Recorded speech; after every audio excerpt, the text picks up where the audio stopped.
Thank you. Well, I came back.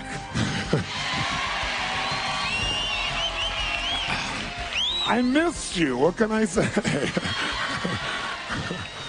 I came back because I wanted to give you an update, an idea of some of the newest distinctions that I've made. If you've been involved with my work at all, you probably have been exposed to some of the principles. How many of you read Unlimited Power? Say aye. If you did, I talked about some of the fundamental principles of living health there. And my goal in the first half of this session was really to get you to see you don't have to be afraid of bugs. You don't have to worry that in the middle of your New Year's, some commie bug is going to wreck your holiday. Okay? That it's really not how it works. You have all these, quote, bugs inside you right now. Germs are good. Germs are things that are useful. But if we create an environment where they proliferate to a tipping point that is imbalanced in your body, then you're going to have disease in your system because they're going to feed on the trash that we brought there. And my biggest concern is that people live in fear. Somebody last night came to me and said, oh, I got a cold. I don't want to hug you. I said, get over here. It's like, I don't get sick and hugging and cough on me. I mean, it's not very polite. But that's not something to be worried about. And this is not the time for it. But those of you going to Mastery, we're going to talk about AIDS there. We're bringing one of the top AIDS specialists in the world there, Dr. Duesberg. He's one of the original retrovirus experts in the world. He's also UC Berkeley professor there. He's in the National Academy of Sciences, and he flat says, and has said for almost 10 years, and now he's catching on, that HIV is not the cause of AIDS, which sounds impossible, and people go crazy when they hear that. But we've spent $50 billion and roughly 15 years, and not one person has been helped. Not one. No one has been cured. Now, that shows you a hypothesis may not make sense.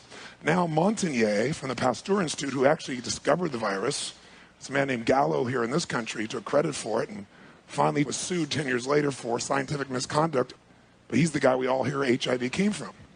But the man who really founded it now says HIV alone can't do it. There must be cofactors, but they know what the cofactors are.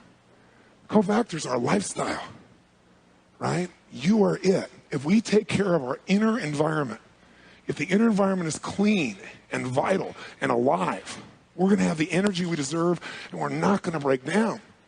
So what I want you to get is that for starters. If we live in a polluted environment here, we're going to get sick, or we're at least going to get weak, right?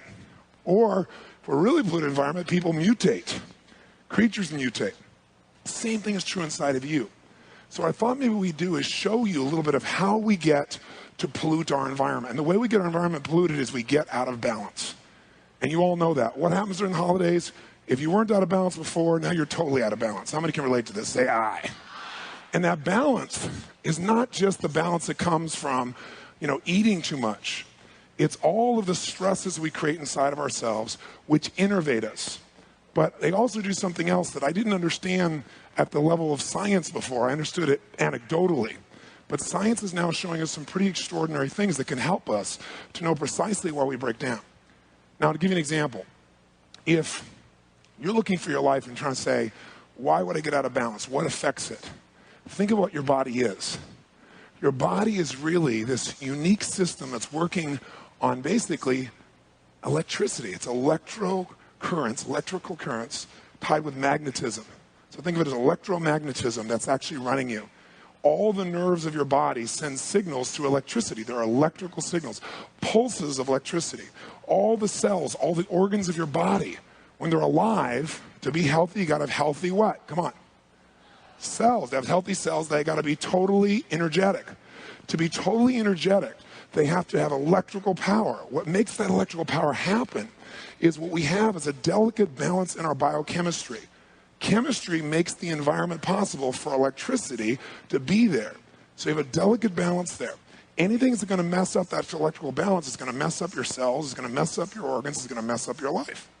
So if all these organs in our bodies have this need to send electricity, in fact, nerve signals are nothing but electrical pulses again, then what we got to figure out is what would mess that up. And then what we're going to do here this afternoon is walk you through the easy ways to make it so your inner environment is totally in balance on a consistent basis.